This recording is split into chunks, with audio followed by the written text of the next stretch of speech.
इत्र कारोबारी पीयूष जैन के कन्नौज वाले घर में इनकम टैक्स और जीएसटी इंटेलिजेंस विभाग की छापेमारी चल रही है। कानपुर से 177 करोड़ की बरामदगी का दावा किया जा रहा है। ऐसे में सवाल ये कि एक कारोबारी ने कितने करोड़ की टैक्स चोरी की है और काली कमाई की कितनी तिजोरी है।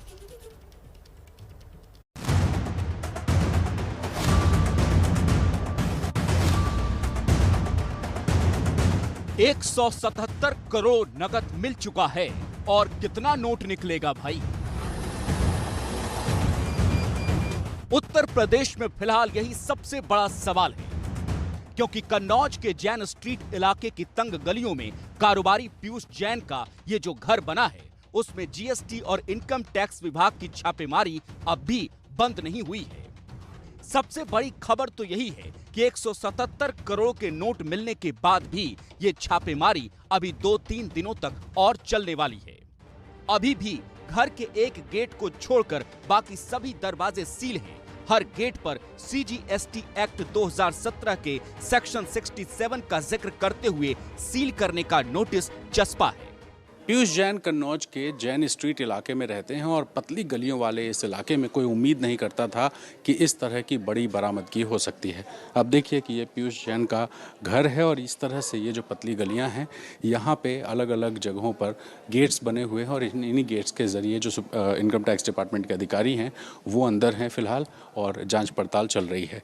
अब देखिए कि जितने भी दरवाजे हैं उनको सील किया गया है और सील करने के अलावा जो एक गेट है उसके ज़रिए जो विभाग के अधिकारी हैं वो अंदर पहुंचे हैं। फिलहाल टैक्स डिपार्टमेंट के जो अधिकारी हैं वो यहाँ मौजूद हैं और फिलहाल 177 करोड़ के अलावा और क्या क्या यहाँ मिल सकता है इसकी छानबीन की जा रही है। चुनाव से पहले ये छापेमारी यूपी में चर्चा का बड़ा विषय बना हुआ है। इस घर से कितनी दौलत और निकलेगी, ये जानने की दिलचस्पी यूपी के आम जन से लेकर नेताओं तक में है।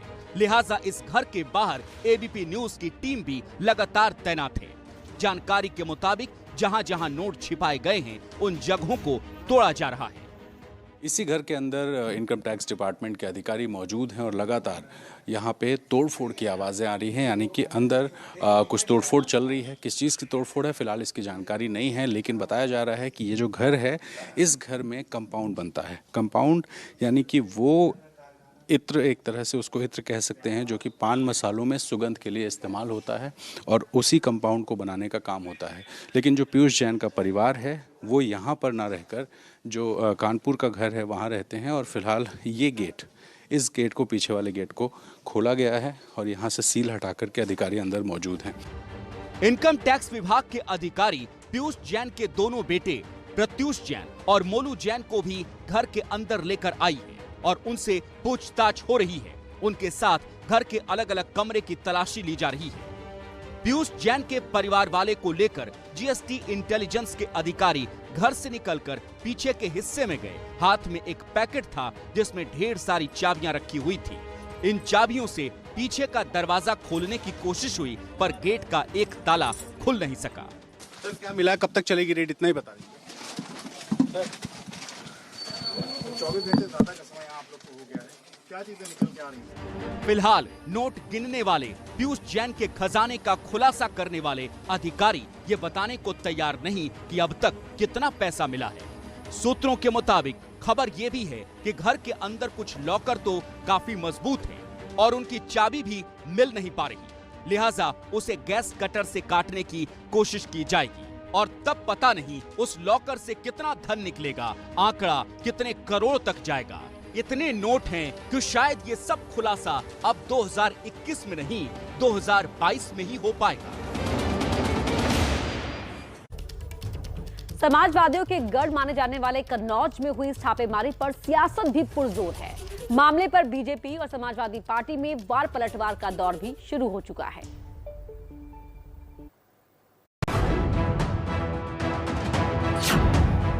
कन्नौज में इत्र कारोबारी के घर से और कितने नोट निकलने वाले हैं, इसकी मुकम्मल गिनती तो अभी बाकी है, लेकिन ये तय है कि ये खजाना और दौलत अघोषित है। इस अघोषित खजाने की खोज जितनी लंबी चलेगी, यूपी की राजनीति में गर्मी उतनी ही बढ़ेगी।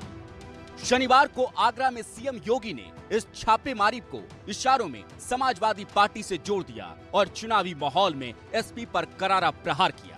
तो 5 वर्षों में सत्ता मिलती है और आप देखते होंगे 5 वर्ष तक जनता ने बाहर रखा, उसके बाद भी जब कहीं इनकम टैक्स विभाग जाता है तो 200 करोड़ रुपए लोगों के घरों में मिल रहा है। ये पैसा कहाँ का है?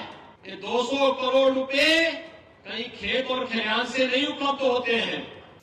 कानपुर से कन्नौज तक इत्र कारोबारी के ठिकाने पर यह छापेमारी जब शुरू हुई तभी से बीजेपी इसे समाजवादी पार्टी से जोड़ रही है।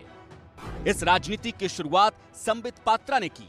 संबित पात्रा ने अपने एक ट्वीट में इत्र कारोबारी को समाजवादी पार्टी का करीबी बताया था और अब सीएम योगी भी अखिलेश यादव की पार्टी पर हमला बोल रहे हैं।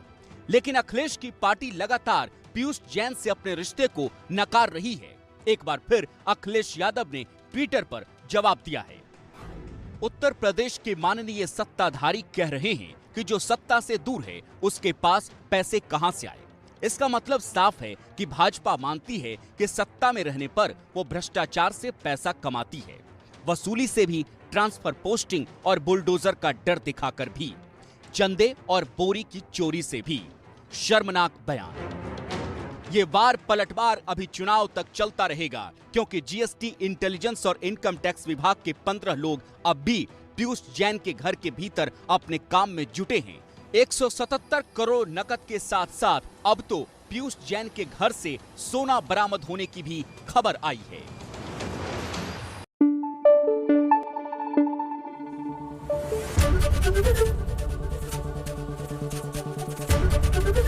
एबीपी न्यूज आपको रखे आगे।